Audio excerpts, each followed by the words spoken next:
மாண்பு முதலமைச்சர் யாரும் வழிநடத்த தேவையில்லை, எல்லாம் தெரிந்தவர், விரல்நுழையில் விவரங்கள்லாம் வைத்துக் கொண்டு தான் பேசுகிறார். நான் பேசின ஏதாவது பேசணும்னா உன் துறையை பத்தி பேசணும்னா பேச கடைசியா பேச ஏன் டைம் எடுத்துக்க. நீங்க எழுப்புற இந்த பிரச்சனை எவ்வளவு சென்சிட்டிவ் உங்களுக்கு நல்லா தெரியும், எவ்வளவு அவசியமான தெரியுங்க.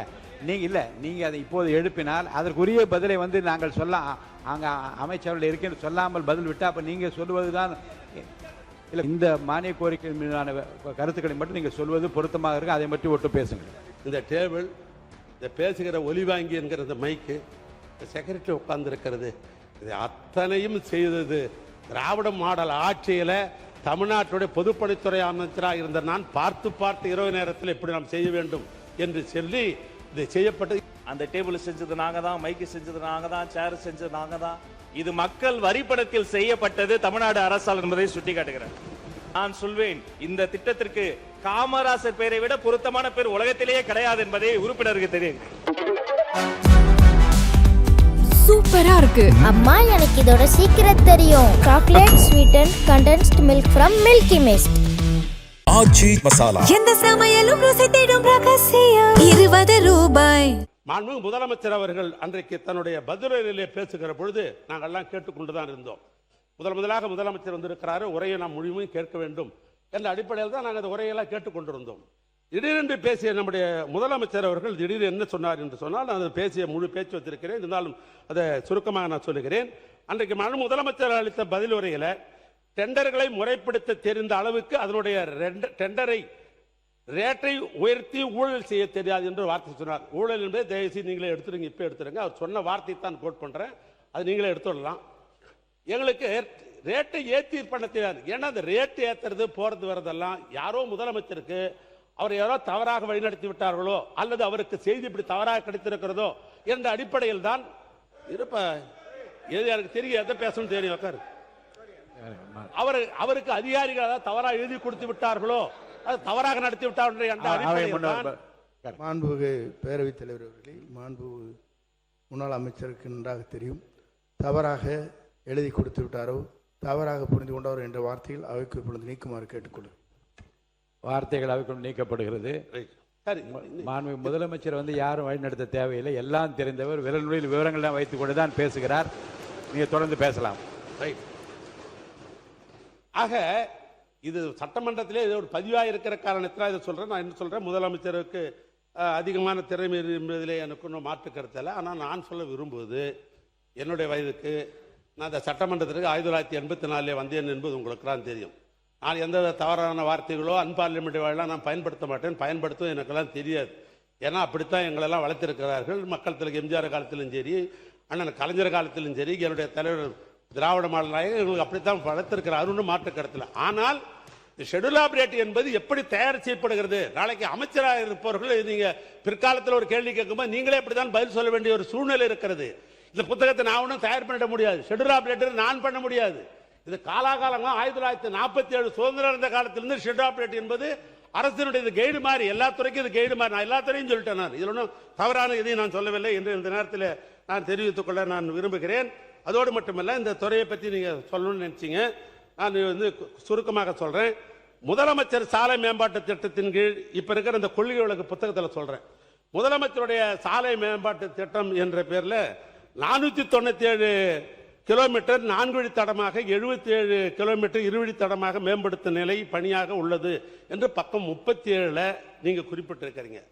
ஆனா இந்த திட்டத்தின் கீழ் இந்த நிதியாண்டில் எத்தனை கிலோமீட்டர் 4 வழித்தடமாக, 2 வழித்தடம் எத்தனை கிலோமீட்டர் எதுவுமே சொல்லல.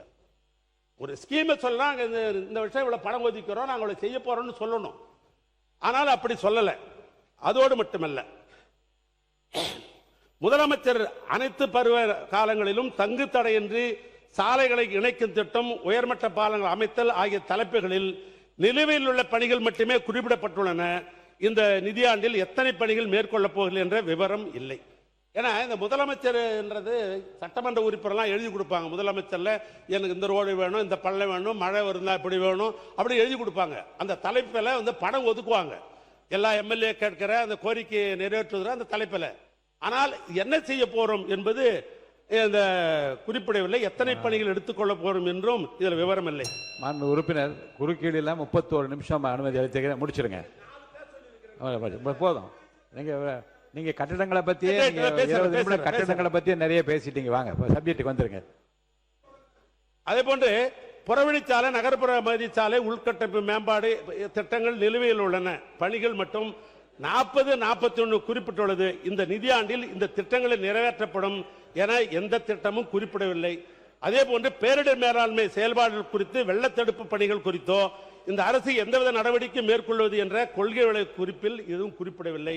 எனவே இவைகளெல்லாம் குறிப்பிட்டிருந்தால் அது வருங்காலங்களில் சட்டமன்றத்தில் கேள்விகளை கேட்கிற பொழுது சட்டமன்ற உறுப்பினர் இதையெல்லாம் சொல்லி கேள்வி கேட்பதற்கு வாய்ப்பு இருந்திருக்கும். எனவே நான் நிறைவாக நான் சொல்ல விரும்புவது, மனிதவள மேல்மை என்பது அது முக்கியம்.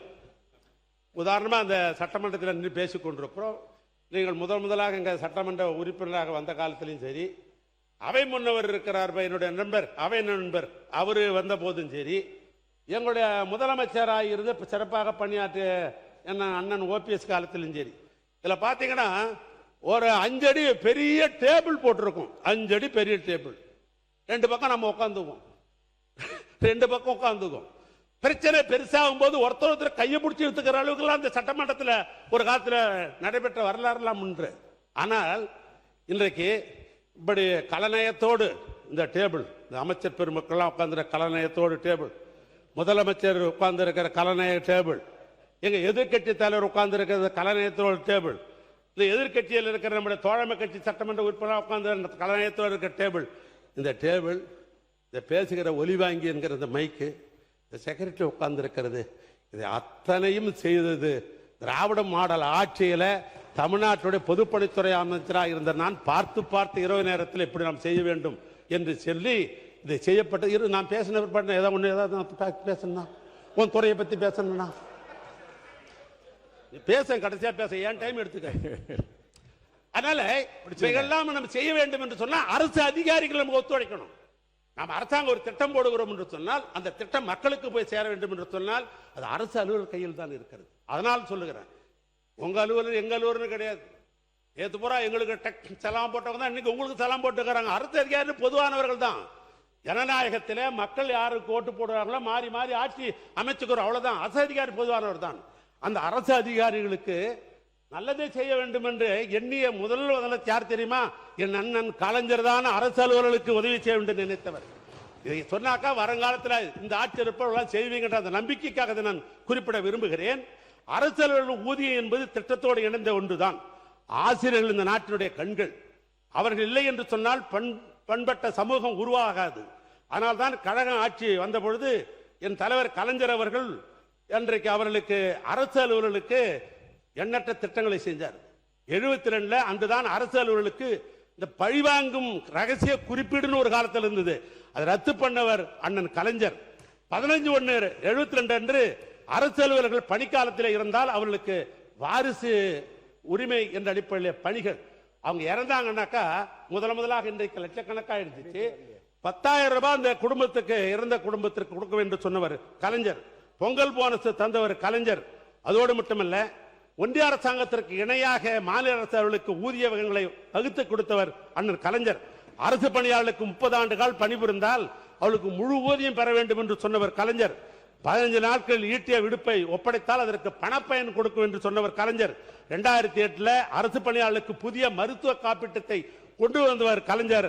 அரசு ஊழியர்களுக்கு ஓய்வு போது பணிக்கொடை 20 லட்சத்திலிருந்து 25 லட்சமாக ஆக்கியது திராவிட மாடல் ஆட்சியில அண்ணன். இதெல்லாம் சொல்லிட்டேன். ஒன்றே ஒன்று நான் கேட்க விரும்புவது இல்லை, நான் ஒன்னே ஒன்று தான் கேட்கிறேன். இது ஒன்னே ஒன்று, பில்டிங் ஸ்ட்ராங் ஆனா பேஸ்மெண்ட் வீக் அப்படின்றது பேசுங்க.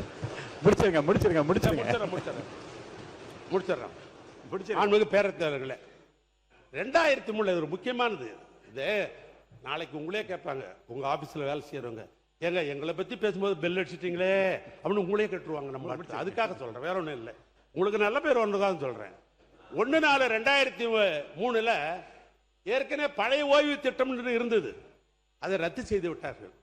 அப்ப ஒன்றிய அரசாங்கம் போட்ட பிரஷர்ல அன்றைக்கு இருந்த ஆட்சியாளர்கள் ரத்து செய்து விட்டார்கள் 2003.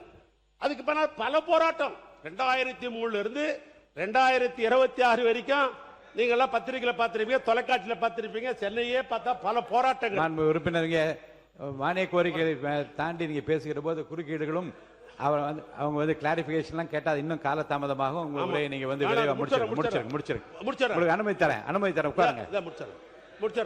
முடிங்க. அதாவது 2003 இருந்து பெரிய போராட்டம் இருந்தது. இப்ப உடனே அரசு அதிகாரிகள் எல்லாம் பார்த்து முதலமைச்சரை பார்த்து கேட்டார்கள். உடனே முதலமைச்சர் என்ன பண்ணாருன்னு கேட்டீங்கன்னா, நம்முடைய பேடி அவர்கள், அதாவது சொகதின் சிங் பேடி அவர்கள் தலைமையில் ஒரு குழு அமைத்தார்கள். இந்த பிரச்சனையை எப்பயாவது தீர்த்துலாமே அப்படின்னு அமைத்தார்கள். அவர் ஒரு 3 மாத காலம் எடுத்துக்கொண்டார். அவர் ரிப்போர்ட் கொடுத்தாங்க. முதலமைச்சர் என்ன பண்ணார், அரசு அதிகாரியும் இந்த ரிப்போர்ட்டையும் சரி பண்ணுங்கன்னாரு. அது என்னுடைய தலைமையில் தான் நிதித்துறை அமைச்சராக இருந்த என்னுடைய சகோதரர் தங்கம் தென்னரசு அவர்கள், அன்றைக்கு கல்வித்துறை அமைச்சர் அந்த அன்பில் மகேஷ் அவர்கள் 3 பேர் கொண்ட ஒரு குழு அமைக்கப்பட்டது. அந்த குழுவில் அந்த அதிகாரிகளை பல முறை நான் கூப்பிட்டு பேசினேன். அதனுடைய விளைவாக கடைசியாக என்ன ஒத்துக்கொண்டார்கள் என்று சொன்னால், உறுதியளிக்கப்பட்ட ஓய்வு திட்டத்தை நாங்கள் ஏற்றுக்கொள்ளுகிறோம் என்ற ஒரு நிலை வந்தது. உறுதியளிக்கப்பட்ட ஓய்வு திட்டத்தை நாங்கள் ஏற்றுக்கொள்ளுகிறோம் என்ற ஒரு நிலை வந்தது. அப்பொழுது அவர்கள் பேசியதுன்னா, கடைசியாக நாங்கள் ஓய்வு பெறுகிற பொழுது என்ன சம்பளமோ அது 50% ஓய்வூதியமாக தர வேண்டும். ஓய்வூதிய காலத்தில் குடும்பத்திற்கு உறுப்பினர் இன்றைய மானிய கோரிக்கை மீது நீங்க பேசுறீங்கன்னா அமைச்சர் அதுக்கு பதில் சொல்வார். நீங்க பொதுவாக மற்ற விஷயங்களை பற்றி எல்லாம் அந்தந்த மானிய கோரிக்கை வரும்போது நீங்க பேசுமே தவிர இப்போது இருங்க, இதுக்கு இப்ப நீங்க சொல்றதுக்கு வந்து இருங்க, இதை பற்றி பதில் சொல்லுவேன். முன்னாள் ஆட்சி பொறுப்பில் இருந்த தளவாய் சுந்தரம் நானும் பேசுறேன்னு சொல்றாரு. அதே மாதிரி இங்க இருக்கக்கூடிய அமைச்சர் இந்த கேள்விக்கு இப்போது பதில் சொல்ல ஆரம்பித்தால் இந்த மானிய கோரிக்கை எப்போது முடியும்? தயவுசெய்து இந்த மானிய கோரிக்கை மட்டுமான விஷயங்கள் நீங்க பேசுவதுதான் பொருத்தமானதா இருக்கும். முடிச்சிருக்கல, நன்றி சொல்லி முடிங்க. அரசு சம்பந்தப்பட்டதுதான் இல்ல, நீங்க சொல்லி இருக்கீங்க. இந்த மானிய கோரிக்கை ஒண்ணே எப்ப உட்காருங்க, அவர் நல்லவர், நீங்க நான் சப்போர்ட் பண்றீங்களா? மாண்புமிகு பேரவைத் தலைவர்களே, அந்த ஓய்வூதியம் 2000 அந்த குழு கொடுத்த சொன்னாதான் நீங்க அதுக்கு வந்து நீங்க எழுப்புற இந்த பிரச்சனை எவ்வளவு சென்சிட்டிவ் உங்களுக்கு நல்லா தெரியும், எவ்வளவு அவசியமான தெரியுங்க. நீங்க அதை இப்போது எழுப்பினால் அதற்குரிய பதிலை வந்து நாங்கள் சொல்ல அங்க அமைச்சர்கள் இருக்கேன்னு சொல்லாமல் பதில் விட்டா அப்ப நீங்க சொல்லுவதுதான் இல்ல குற்றச்சாட்டு அல்ல. இந்த வினாவை கூட எழுப்புற நேரம் இதுவல்ல என்று நான் கருதுகிறேன். இந்த மானிய கோரிக்கை மீதான கருத்துக்களை மட்டும் நீங்க சொல்வது பொருத்தமாக இருக்கு. அதை மட்டும் ஒட்டு பேசுங்கள். ஒன்றும் இல்லை, இதில் நான் என்ன சொல்ல வர்றேன்னாக்கா, அவை முன்னர் இப்பொழுது கருத்து அவர் அவை முன்னவர் சொல்லட்டும். மாண்புமிகு பேரவைத் தலைவர் அவர்களே, மாண்புமிகு ஒரு முன்னாள் அமைச்சர், அவர் பல்வேறு கருத்துக்களை இங்கே வழங்குகிற போது பொதுக்கூட்டத்திலே வழங்குவதைப் போல நாங்களாம் இதை செய்தோம் என்று சொல்லிக் கொண்டிருக்கிறாரே தவிர இது மேடை பேச்சல்ல. கருத்துக்கள் வழங்க வேண்டியது மானிய கோரிக்கை என்பதை நான் நினைவூட்ட விரும்புகிறேன். பள்ளிக்கல்வித்துறை அமைச்சர்கள். மாண்புமிகு பேரவைத் தலைவர் அவர்களே, கலைஞரை நாங்க மதிக்கிறோம். தமிழ்நாட்டு வரலாற்றிலேயே நேற்று எங்கள் கட்சி உறுப்பினர் கூட அவர் பேரை சொன்னபோது எழுந்து நின்று வாஞ்சையோடு தாயுலத்தோடு அதற்காக வருத்தம் தெரிவித்த மனிதர்கள் அமர்ந்து கொண்டிருக்கிறார். மாற்று கருத்து இல்ல. தென்னாட்டு பெர்னாட்சானா அது அறிஞர் அண்ணா தான், தெற்கில் இருந்து உதித்த சூரியன்னா அது கலைஞர் தான், அது வேறு. ஆனா அதே சமயம் இங்க பேசும்போது அந்த டேபிள் செஞ்சது நாங்க தான், மைக்கு செஞ்சது நாங்க தான், சேர் செஞ்சது நாங்க தான், இது மக்கள் வரிப்படத்தில் செய்யப்பட்டது தமிழ்நாடு அரசால் என்பதை சுட்டி காட்டுகிறார். அப்புறம் பெயர் மாற்றம் வந்து பல உறுப்பினர்களும் பல முறையும் சொல்லிக்கிட்டே இருக்கிறீங்க.